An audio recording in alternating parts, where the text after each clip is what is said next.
Welcome to our Foundation's webinar to hear survey data results from the team at UCLA. We are going to hear first from Amanda Piring, who is an undergraduate student researcher at UCLA. And then following the presentation, Dr. Rebecca Hicks and Dr. Bianca Russell will help take any questions that you have related to puberty. So I will turn it over to Amanda, and thank you so much for taking the initiative to do the survey and share the information with us here today. And if you don't mind sharing it as you get started, maybe how you got interested in understanding more about ASXL related disorders in puberty and how the survey came to be. Yeah, absolutely. Thank you so much for that introduction. I met Dr. Hicks and Dr. Russell last year at the family conference at UCLA, and I was volunteering there. I was able to sit in Dr. Hicks's discussion on puberty in patients with different neurodevelopmental conditions, and I just was really interested in helping fill this knowledge gap that we have. And so it's very exciting to be able to contribute now some of this research and hopefully provide a reference for families and for providers moving forward. So I'll go ahead and get started with my presentation. I just wanted to start with a quick overview on puberty. So puberty is a transition time during which children develop adult hallmarks and secondary sex characteristics. And so these are different male and female specific body changes that can be things like facial hair development or breast development. And all of these are hormone-induced physical, psychological, or emotional changes. And so when we think about puberty, there are two different kind of pathways that we focus on. The first being central puberty, and this has to do with the pituitary stimulating testosterone in males or estradiol or estrogen in females. And that all occurs through the HPG pathway, which is the hypothalamus, pituitary, and then gonads. And so some of the manifestations for males would be testicular or penile enlargement, voice deepening, or facial hair.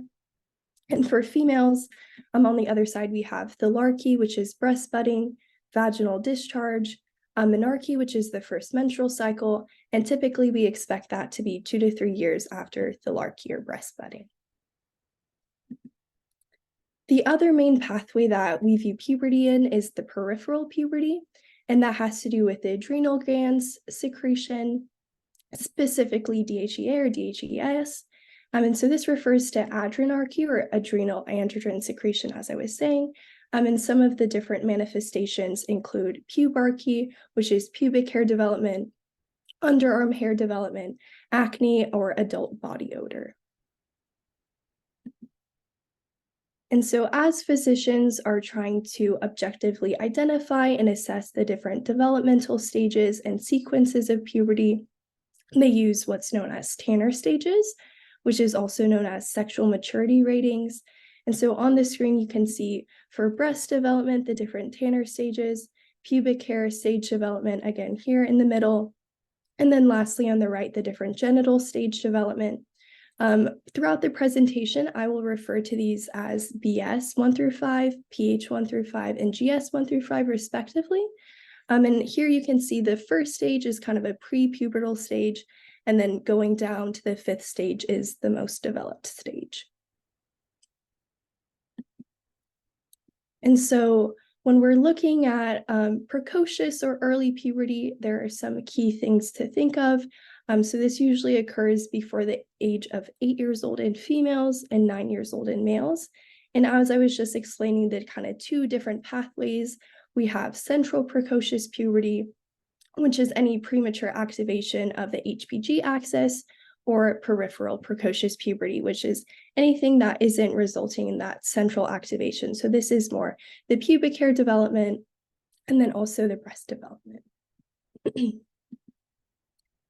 And so we do know some different risk factors for early puberty. For one, it's 4 to 10 times more common in girls. Males who have early puberty have a higher chance of brain abnormalities. The limited studies that we do have show a greater than 20 times higher risk in children with different neurodevelopmental conditions.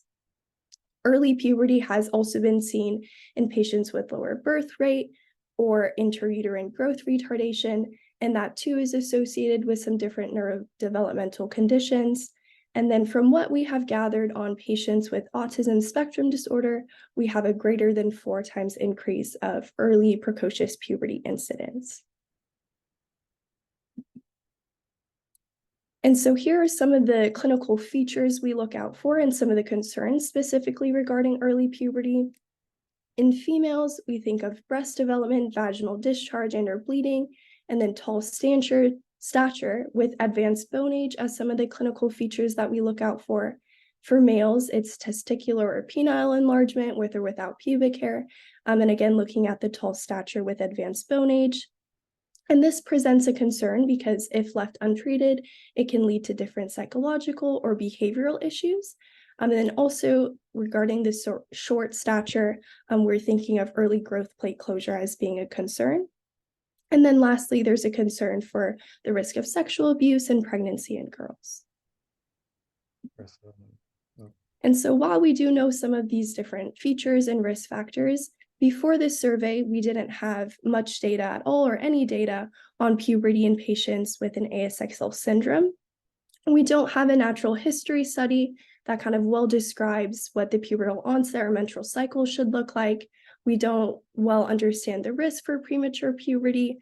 And then we didn't really know between the 3 different distinct ASXL syndromes if there was kind of a different profile or different characterization for pubertal onset and development. And so in order to hopefully begin to answer some of these questions for providers and for parents, we conducted the ASXL Puberty Survey, and this was conducted through the registry here at UCLA. Our primary aim was to collect both anecdotal and clinical data regarding pubertal development and also better understand the treatment for pubertal disorders that have been done in the past with patients with an ASXL syndrome. In addition, our survey questions were really to also better understand some of the parent perceptions of navigating puberty, some of their concerns, and also understanding some of the concerns providers have voiced in the past within this community. And so here is a little bit more about our survey design. We had 2 sets of questions based on sex. And since we didn't have any validated caregiver-based survey to go off of, we adapted some questions from the NIH Common Data Elements. All of our questions were really focused on identifying some of the different clinically important features for diagnosing abnormal puberty. And we got really wonderful feedback on our survey questions from geneticists, pediatric endocrinologists, and also a cohort of ASXL caregivers to kind of test out our survey before we finalized it. And then we showed, as I was mentioning earlier, the Tanner stages of development in the survey to kind of have a reference point for parents when assessing the sex-based questions. Here is our cohort that we got responses from. So we had a total of 55 participants. Our male mean age was almost 11, and our female mean age was about 14 and a half. It was really nice that we had a pretty even split sex-wise in both the ASXL1 and ASXL3 cohort. And so as you can see, we had 19 female responses for ASXL1, 18 male, and then 8 and 8 for the ASXL3 cohort. For our age range, we had 25 participants under the age of 8, which represents what we expect to be a pre-pubertal cohort. We had 15 between the ages of 8 to 15, which is kind of representing what we would expect the participants to be going through puberty. And then over 15, which is our kind of post-pubertal cohort, we had 15 participants. And so here are some of our results. This slide shows some box plots. So this is kind of looking at the different distribution of data. In figure 1, we have the male pubic hair development in ASXL1. And in figure 2, we have the genital stage development for males in ASXL1. Again, the red stars are representing kind of an average age reported by the national estimates in a cohort of non-Hispanic white males, which was kind of representative of our demographic data. And so on the y-axis, you can see the ages in years, and the x-axis, the different Tanner stages. So since the first Tanner stage kind of represents a prepubertal development, we don't have an average to report, but something pretty significant we found was for the second stage of pubic hair development, all of our data kind of fell younger than the average age. So this could possibly represent some early pubarchy within the ASXL1 males. Similarly, although not as pronounced for the genital stage development, we do have over half of our data falling under the average reported age for the second stage of genital stage development. Same thing for the first stage, we don't have a reported average, but both of these kind of indicate that there's some premature development. Here are the similar graphs for females in ASXL1, figure 3 looking at pubic hair development, figure 4 looking at breast stage development, and again, the red stars denoting an average reported age. And so again, very clear that in the second stage of pubic hair development here, all of our data is falling well under the average, which again could represent some premature development of pubic hair in ASXL1 females. We don't see that necessarily trend going up the Tanner stages, but this finding in the second stage is pretty significant. And then moving on to figure 4, we don't see the same concern for early breast stage development. A lot of our data tends to fall older than the average. So again, less of a concern as compared to the pubic hair onset. And so in addition to asking parents to kind of match their participant to a Tanner stage, we also just asked when they felt the first kind of developed markers began and when those onset. So we asked for boys when genital, testicle, and pubic hair development occurred, and also just overall the start of puberty. And for girls, similarly, we asked for pubic hair development, breast development, and then the start of puberty. And so here you can see that almost all of our data for ASXL1 males, the parents reported that they felt these first developmental markers occurring under the age of 8 years old. And again, under the age of 9 would be kind of considered early for males. So definitely a trend of kind of premature onset for some of these key markers. For females, again, the trend isn't as clear, but there is still almost more than half of our data that falls under the age of 8 years old, which would be kind of considered a premature onset. So definitely some concern for this ASXL1 cohort. And unfortunately, we don't have the same box plot spreads for the ASXL3 cohort because of the smaller sample size, but we were able to report out these similar ages of the onset of some of these first developmental markers. And the trend is much different than the ASXL1 cohort. You can see here for the males, when looking at the genital, testicular, and pubic hair development, most of the data is between a normal, what we would expect age range for some of these to onset between 9 to 15 years old. And then here again for the females, we don't have the same concern for some of these occurring under the age of 8. A lot of the data mostly falls between 8 to 14 years old. So much more aligned with what we would expect a normal pubertal onset to be. And then lastly, for the results, we just also wanted to share some of the anecdotal data we were able to collect. So the first important finding was that the parent and provider concerns matched very closely regarding early puberty in ASXL1.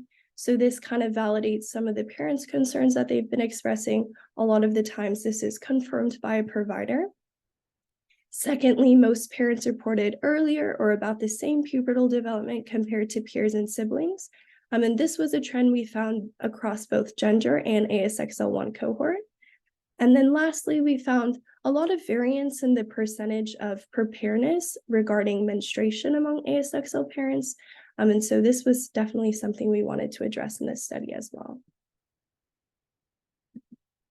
And so to put all of that data together, we really hope that this will serve as kind of a first reference for clinicians who are treating ASXL patients going through puberty, trying to better profile what that would look like, and characterize some of the different ages we expect the onset to be. One of those characteristics might be that we have an early age reported for the second stage of pubic hair in both males and females in ASXL1. As we discussed before as well, there was a kind of a difference between the ASXL1 and 3 findings. So looking at as 2 different pubertal profiles is really important as well. And then lastly, we're hoping that a lot of the data that we collected can serve to make better resources for parents and help them navigate this time of development. With that said, I wanted to have some acknowledgements. Firstly, Dr. Hicks and Dr. Russell for the opportunity to work on this project and all of their support over the past year. And also Julia Sloan, who is our study coordinator, for all of her fantastic work. And also thank you so much, Amanda and the foundation, for all of your help. It's been amazing. Here are my sources. And this is just a quick overview of some of the poster slides I was able to share at the past research symposium in Boston this past summer. So thank you so much. I'll let Dr. Hicks talk about some of the clinical applications for this study.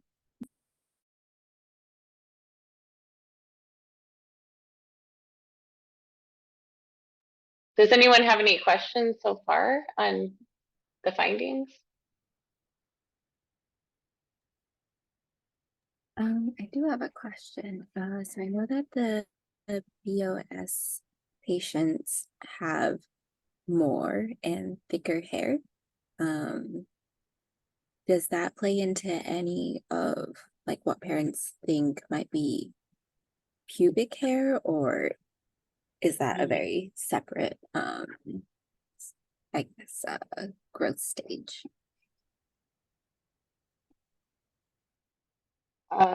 Yeah, Dr. Russell, are you able to discuss a little bit about the extra hair? Yeah, I think it's separate. I think in my experience, the families have been very clear. Usually the extra hair, what we call hypertrichosis, that you can see related to ASXL1 is not localized to the pubic area. It's more localized to like the back of the neck, arms and legs. So growth of pubic hair would be a distinct sort of different presentation. But that's a good question, yeah. Yeah, so with the pubic hair, it's so as Amanda reviewed, it has to do with the adrenal glands, a specific area of the adrenal glands that produce the androgens being activated. And so then you see the pubic hair and the underarm hair, sometimes the acne. So those are the types of changes you would see associated. So if you're specifically seeing not just fine, kind of little soft hairs, but actually distinct pubic hairs that are, darker, a little bit thicker, and then they start to get a little bit curlier, and then especially going in the distribution, then that would be, more concerning. So I think one of the things is that the caregivers are seeing their children on a regular basis, so they would recognize if it's a change from their usual baseline versus what they typically see.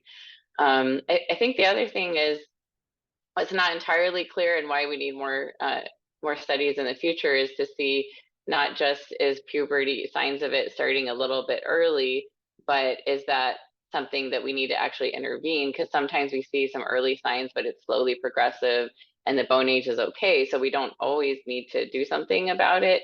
But I think just even having the awareness, because when you have children with complex medical needs, sometimes puberty and some of these other issues are an afterthought, and then they don't get noticed until it's further along that it's something that needs to be addressed. So I think just having that awareness and then seeing the right specialist to differentiate whether or not it's something that needs to be have an intervention, and whether or not it is an outcome of other risk factors that the child might have and other medications versus could it be specifically for the condition. So if families have questions, you're welcome to put them in the chat, or you can come off mute to ask. I have a question, Dr. Hicks, for you, just related to one of the things you mentioned, and that's the advanced bone age. Could you just elaborate on that and why that's potentially challenging, and what a potential intervention would be if you're worried about precocious puberty starting too early? Yeah, absolutely. I think Amanda has control of the slides. Are you able to advance? Okay, you can move forward. Okay, so she kind of touched upon this that can you go back? One of the things is we're looking at is what is the potential source of what's causing it and whether or not we need to intervene.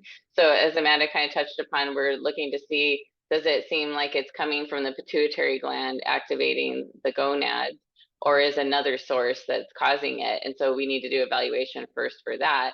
And then once in a while, it may be just an isolated early breast development or pubic hair, but even with the pubic hair with the girls, there's a higher risk of later developing polycystic ovary syndrome. Okay, can you move on to the next one? Perfect.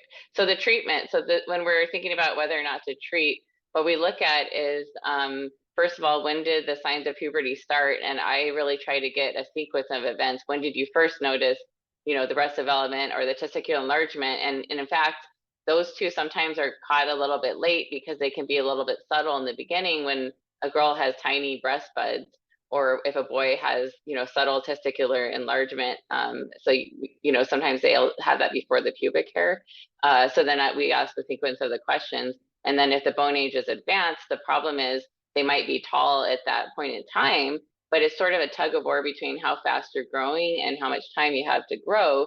And so if the growth plates close, and the child is old for tall for an 11-year-old, they still, if their bone age is really like 14, then if they were 14 years old, then they'd be relatively short. I don't know if that makes sense, but that's the idea, is that when the bone age is to the point of the growth plates being closed, that's it. You can't grow anymore. So that's one of the reasons we get concerned. And then we also look to see, are they tolerating it? Because the cognitive development of the brain doesn't go any faster when you have early puberty. So instead, and then if you have a child who has developmental delays or verbal, some difficulties with verbal expression, then when you put in the puberty hormones and their brains on fire, then you start seeing these behavioral outbursts. And so that's when we kind of consider whether or not we need to put it on pause. So we have to evaluate all of that. I think there's a question too about seizures too, so we can discuss that. But basically the way we stop it is you have to do either an injection, which is intramuscular or deep subcutaneous, so it has to be in our clinic, or sometimes there's nurse home programs to have it done, or an implant annually, and that just basically just puts it on pause higher up in the brain. Thank you. So the question you were alluding to is, have you studied the impact of puberty on other aspects of health, e.g. seizures, and will the duration of puberty be longer than neurotypical averages, if we know? That's a very good question. Okay. Post-puberty. Oh yeah. Okay. Amanda, can you move on to the next slide? So basically, what's interesting is with puberty, I always think of it when it comes to the pituitary as it's kind of the rogue one. Like we don't know sometimes in children with neurodevelopmental conditions, it could completely be normal. It could happen early, it could happen late, or it could start and not continue. And so, so that's why following not just the initial timing, but how it continues is really important to determine, because if there's any abnormality in it, there's more of a chance that it could be a hormone imbalance, or it could be actually secondary to being really sick a lot, then or inflammatory state. Then sometimes that affects the hormone balance, because the body's thinking, I need to reserve essential processes, and so then the reproductive part is not the high priority in those circumstances. So sometimes just optimizing nutrition is really important as well. And making sure there's not a pituitary issue. Can you move forward? I think I do have slides about the seizures too. Perfect. Wonderful. Yeah, so if it's happening, if it's not happening at all or not progressing the way we expect, then we have to start thinking what the potential causes are. And so the hypothalamic hypogonadism is when there's those nutritional deficiencies and illnesses as well. And so it could be a problem with pituitary. You can have a growth in it called a prolactinoma, or the gonads themselves aren't working correctly. And then with the polycystic ovary syndrome I mentioned previously, with a premature adrenarche, which is where you see early onset of pubic hair and the adrenal androgen secretion. So that girls with that, they can later be at risk for developing PCOS. And there's also been an association with seizure disorders treated with valproic acid. Next slide. Yeah. Okay, can you go back? Yeah, so basically the other thing I think to keep in mind is even if puberty happens in a normal onset and sequence, that it still can unmask someone's underlying tendency towards seizures or psychiatric conditions. And so there's so many areas of the brain that are affected by puberty. And the conversation we always have to have is, first of all, is this happening normally how we expect, or is it happening abnormally? And that will help determine what type of interventions we might do. And if everything's happening normally, but the child is having a difficult time coping, then it might actually be that they need to see a neurologist or a psychiatrist or a psychologist, versus if it's an endocrine imbalance or early puberty, then that's when we might intervene at that point. And in girls, it can be tied into the menstrual cycle, and we call that catamenial seizures. Okay. Next slide. So related to that, yeah, go ahead. Oh no, it's never mind. If you're going to keep talking about epilepsy, I was going to say that we did get a little data about epilepsy, increased seizures during menses. I don't know if Amanda wants to take that, but you can keep talking about this. We can touch on that. Yeah, Amanda, do you want to discuss that part? Sorry, I'm trying to unmute. But yeah, when we were looking through the different comments that parents were leaving specifically about some of their concerns for seizures, there was kind of a theme that we saw in terms of the ASXL1 females having an increase of seizures that kind of went along with their menstrual cycle. So we're hoping to kind of analyze those comments more thoroughly and include some of those more quantitative or qualitative responses in addition to the quantitative data that we got as well. So yeah, if Dr. Hicks want to explain more about catamenial epilepsy.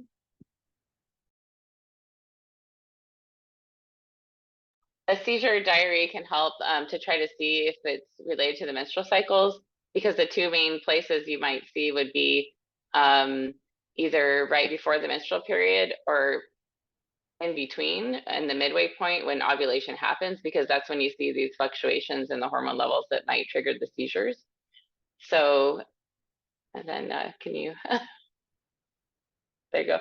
So there's the first recommendation, and actually there's not that much literature on this. This is why we need more information, but the recommendations are either to actually adjust the seizure medications, and then if that's not sufficient enough, then you can do prometrium, which is progesterone, 200 milligrams 3 times a day, starting about 14 days prior to the period, and then taper that off over a couple of days after the period. So then the parent caregiver would have to keep track of the menstrual cycles and the timing of when to give that, but that can help. Some people have tried doing also, like birth control, Depo, the implants, IUDs, other ways of trying to keep the hormone levels from more stable and from the fluctuations. But the issue is that we just don't have a lot of data and information about how effective it is.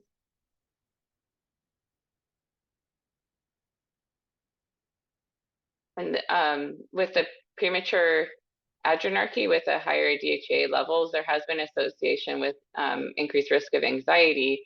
But the problem is we don't know exactly how to treat that. We don't really have a specific treatment right now to stop the premature adrenarche unless we find an underlying condition, like there's a condition called CAH, then we would treat it, but or high prolactin level. But otherwise, if we don't find anything else, we don't really have a specific endocrine treatment for that right now. So. Can I ask a question related to that? Go ahead. Mm-hmm.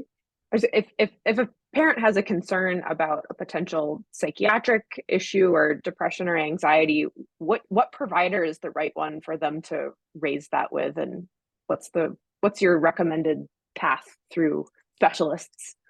Sure, that's always a hard question. I'm sure the parents sometimes feel like they're punted around a little bit.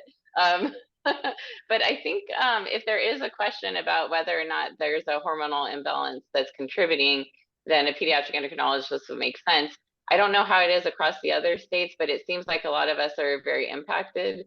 And so that can be a challenge. And so sometimes then we ask, can the initial provider at least do a little bit of workup, and then we can evaluate it and see based on the information whether or not they really truly need further evaluation and treatment in that sense. But if there's any question about it, then I think that's a good starting point. And then if you've rolled out there being a hormone imbalance, then it may be actually through a neurologist or a psychiatrist or developmental pediatrician as well. But I think the key is, even with the psychologist, for example, you want to have someone who's actually has experience in children with neurodevelopmental conditions, because I think they just have a better sense of what the concerns are and how to help. So a comprehensive program with a psychiatrist and a psychologist or a neurodevelopmental pediatrician with one is also really helpful.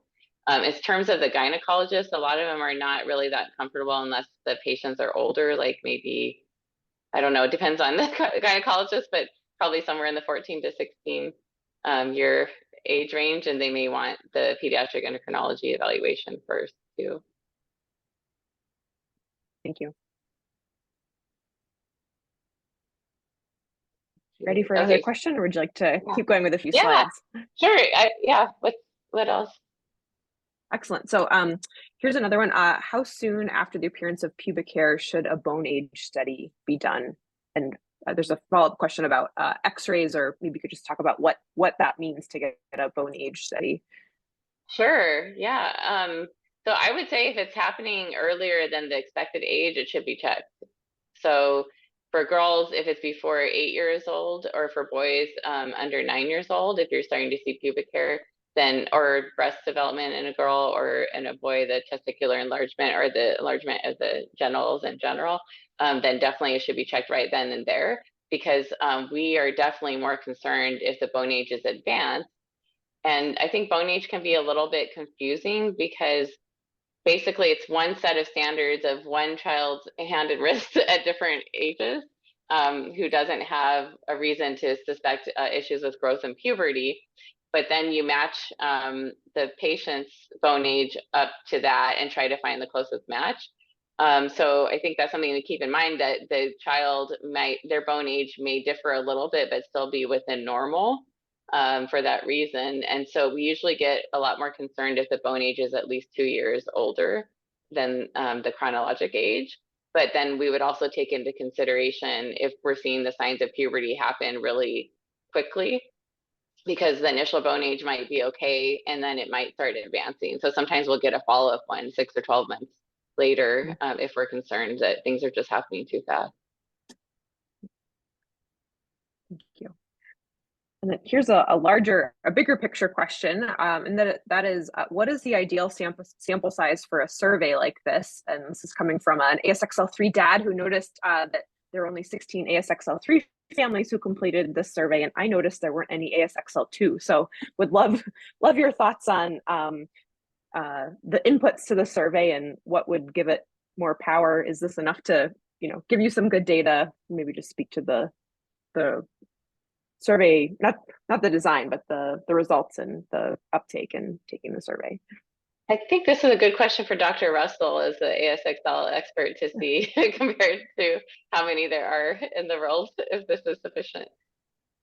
Yeah, so I think Amanda did a beautiful job doing some of the real statistical analysis. And as you can see, when we got to the number of participants that we had with ASXL1, we were able to generate a few more data points, the box and whisker plots. So we were able to dig a little deeper and get some more statistically significant and useful data.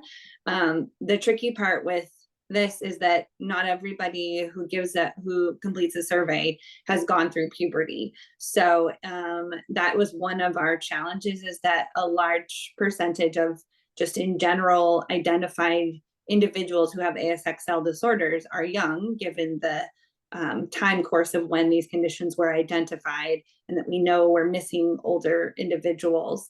So it is a little bit tricky because we're limited by who has actually gone through puberty. We wanted to include everybody because that's important for our data set as well. And there were certainly some people who we thought wouldn't be going through puberty who were, and that data was really important. So we didn't have an age limit either direction for this survey, but that meant that a good portion of our participants were a bit too young to be able to draw to meaningful data. So we put a lot of work into developing the survey. We would love to keep it going. We had to close the survey at some point because we needed to move forward with actually producing results that were publishable. And that's what Amanda's project has been. But we would certainly be open to reinitiating the survey with a larger population at some point in the future if there was more uptake from the community, and really trying to generate a more robust data set. And you're right, we only had 2 ASXL2 participants completed, and they were both male, and so not at the level where we could produce any meaningful data. I don't know, Amanda, do you have anything to? Oh, good. I was wondering, actually, is this something that could be tracked through the registry as well, like self-reporting? Yeah. Yeah, and we could roll this out as sort of a yearly survey for those that have not gone through puberty. And so that maybe is a good idea, something we can do as a recurring data point for those that have already completed it. And then that's going to take longer because we have to wait for people to grow up. But we can certainly do that and hopefully generate some long-term data. Yeah. Amanda, did you have anything extra from your analysis of the statistical side of things?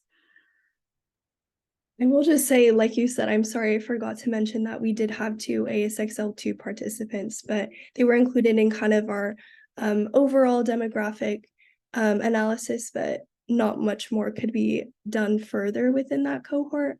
But I will say that hopefully we can also analyze, I think we were talking about analyzing all of our results as one neurodevelopmental cohort. And so that will definitely increase the sample size. And while we will be missing some of the differences between the different syndromes, looking at as one population could also generate some really cool responses. So that's something I'm working on right now as well. Another question, and this is going back to the seizure related questions and concerns. So do females that have never had seizures start having them once they start the menstrual cycle, or are the seizures more common with patients that already have had seizures? Yeah, so definitely it can happen just even start of puberty. It can unmask somebody's tendency already for seizures, and so that can bring it to the surface. And then also having the menstrual cycles as well can do that. So I think of it in terms of what can lower the seizure threshold. And so I know neurologists usually talk about that sense in terms of, a fever can lower the seizure threshold, a low blood sugar can lower seizure threshold. If you have changes in these hormone levels and how it affects the brain, whether it's exciting the neurons, then that can be what can cause a seizure. So it can be a new onset, or it can be worsening from a pre-existing seizure disorder. And they can kind of cluster around the time of the menstrual cycles or the ovulation. So the other thing to keep in mind is if you're then starting a child on or adolescent on medications that then put puberty on pause or to regulate the menstrual cycles, the body needs a little time to adjust to that. And so sometimes those medications themselves as well, by modulating the hormone levels, can also trigger those seizures. So that can be a little bit stressful, the parents trying to decide whether or not to proceed with that treatment. But a lot of times you'll see at least the seizures. I haven't really seen frequent seizures with doing these treatments, but you might have somebody who is already at risk and then they'll have their first seizure, or maybe it was under control, they'll have one, but it seems to be worse with the changes of actual puberty and menstrual cycles. I will say, I agree 100% with what Dr. Hicks just said. In our data set of the individuals, I think, Amanda, was about 6 individuals who had comments about seizures during menses, and all of them were people who had seizures and saw changes around puberty, which is somewhat anecdotal. You can't draw a whole lot from that, but just of note from our data set. We're going to go back to a question about advanced bone age. And for individuals who have been through puberty, are there any steps that can be taken to help who have been diagnosed with advanced bone age or are concerned about the strength of their loved ones' bones? Okay. Yeah, that's a very good question. Yeah, that's always the difficulty with being a pediatric endocrinologist is we only see the patients once they're referred to us, and sometimes by the time they're referred to us, their growth plates are closed, and so we get the referral for advanced bone age, but there's nothing we can do about it. So that's always kind of difficult. So that's why that question earlier about when should the bone age should be checked is actually really important, because if you're noticing these signs early, then it should be checked then and not waiting on it. And then even if it's normal or within the normal, even if it's a slight difference from the actual chronologic age, then sometimes a follow-up one and just monitoring is a good idea. So if I have patients referred to me for these concerns, even if the bone age is within normal limits, I still monitor, and I will then get a repeat bone age a lot of times 6 to 12 months later, depending on how things are progressing, because you have this window of time that you have the opportunity to intervene. And so if you miss it, you kind of missed the boat. But there is a little bit of, a window. So in terms of the bone strength, actually, if the bone age is advanced, you might actually have stronger bones in that sense, as opposed to the bone age being delayed. But then if you do the treatment too long to stop puberty, then that can cause the bone density to be low. But the main thing with the bone health that I think is really important is that vitamin D levels should be monitored, especially with children who aren't ambulating, not walking much, because that affects their ability to make bone and make it stronger, as well as seizure medications can affect how the vitamin D gets activated to be able to create stronger bone as well. So I think it's really important to have that monitored and keep it in a normal range, which usually I aim for around like 30 to 50. There's some individual variation on that, but that's what I usually will do. And then whatever amount of weight bearing that can be done also helps with the bone health.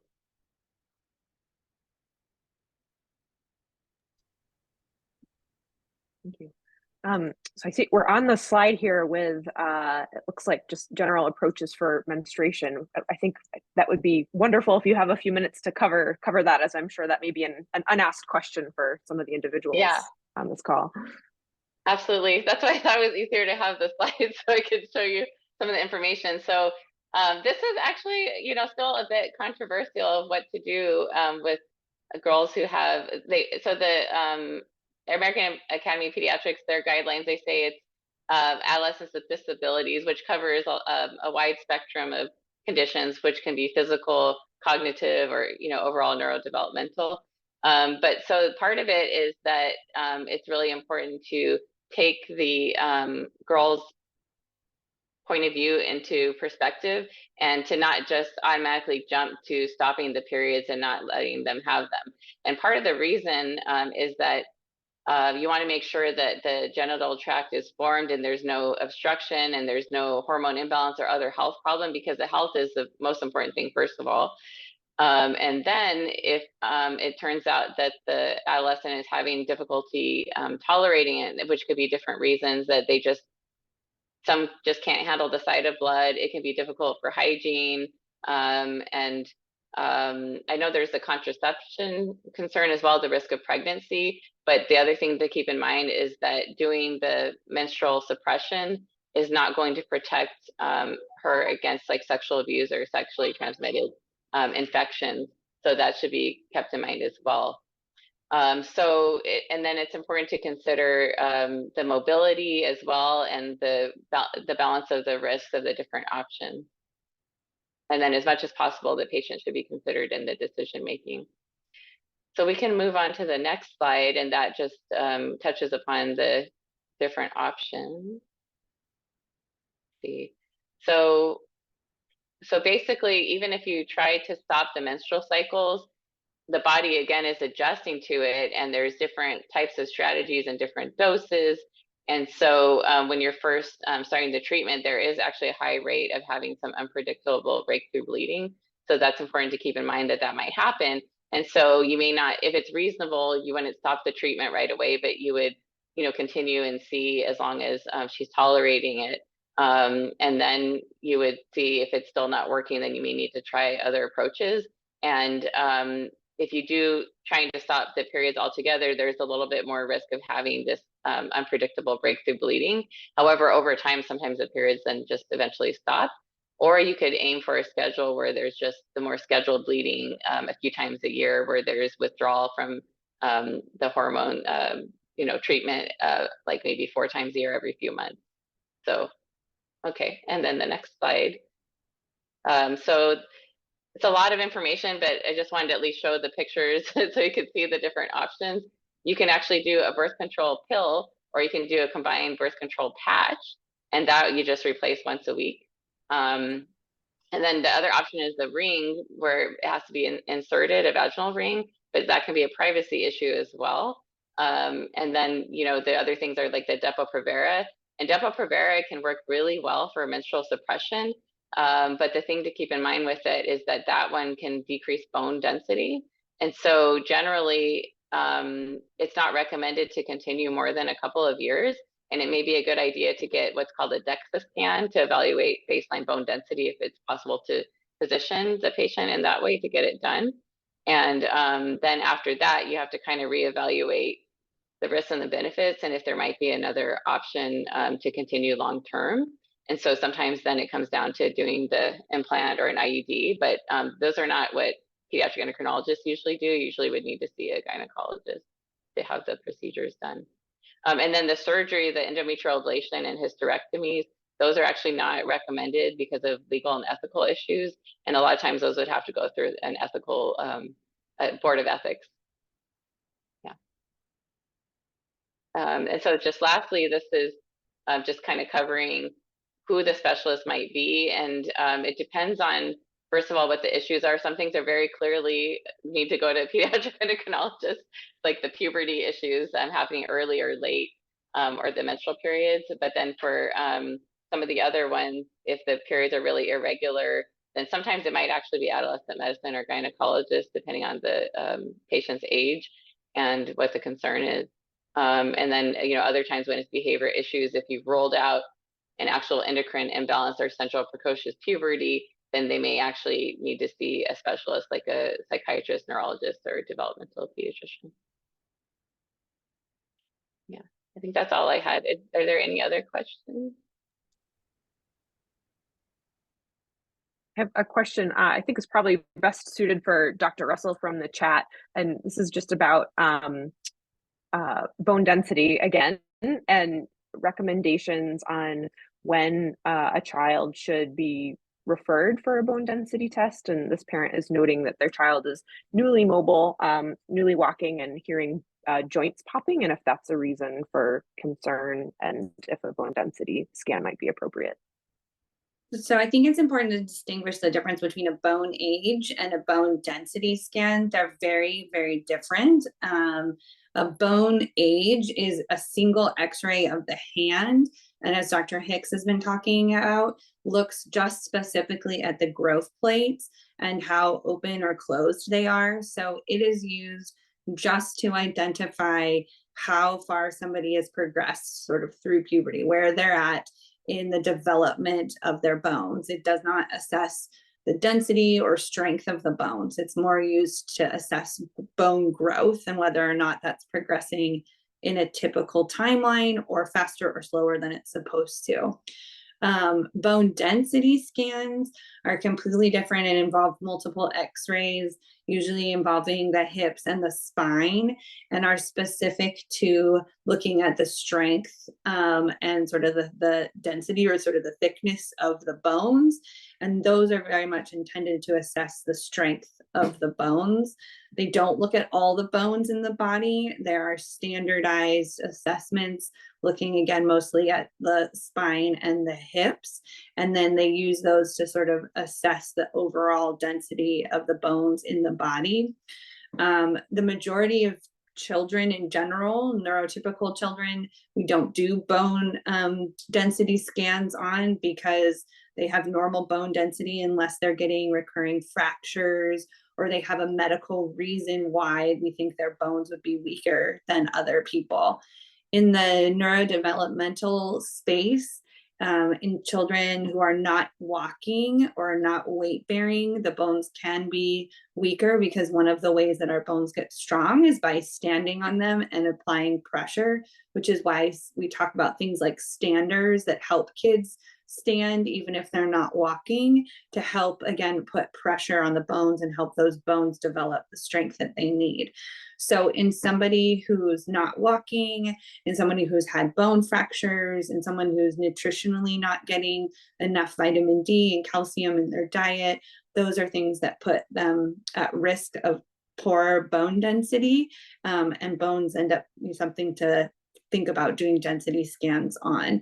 It's been a little bit tricky in the ASXL community because there's so many different clinical spectrum, and some people are certainly at higher risk just going through some of those factors I've discussed, whereas other people are more general risk and probably don't need a bone density scan.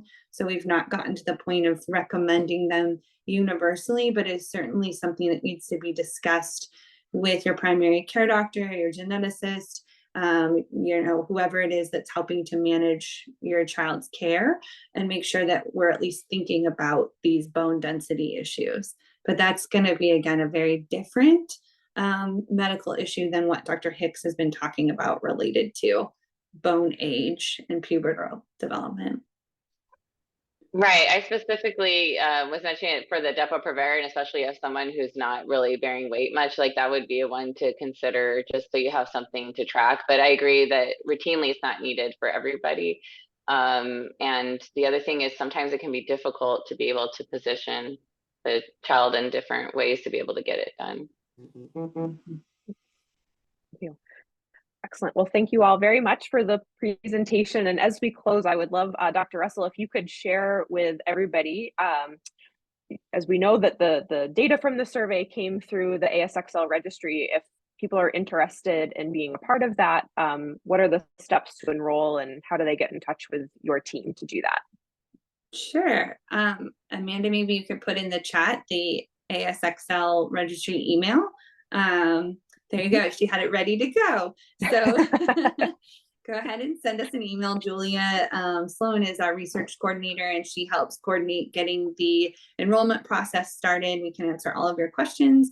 And like we sort of discussed, we would love to get this initial work published. And we also would love to keep doing the survey, keep continuing to generate more data and hopefully more useful data as time goes on. So joining the registry is a really important way for us to kind of continually to collect information and build on this into next steps, because we know this is certainly just a first step, I think, in a limited first question, but something that we want to keep building on. So participation in the registry is an important part of that.